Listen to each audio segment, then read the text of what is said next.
Today, we're going to be looking at hinges that are recessible. I'd like to thank the seller for sending these to us in exchange for a video. All the views and opinions and ideas in this video are my own.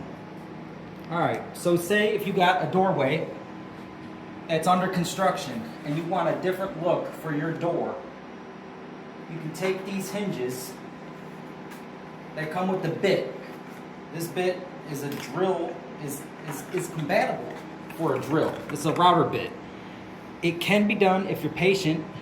You find the right spot and you go back and forth.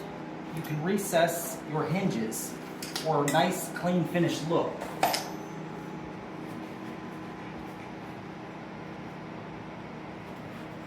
That would be recessed in there after you router it out with the tool that's provided. It comes with the screws and the hardware also.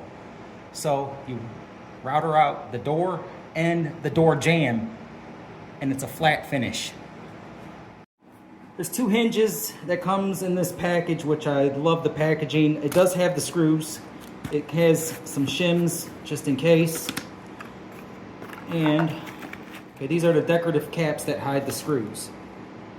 And the drill bit comes in a handy dandy 25mm configuration.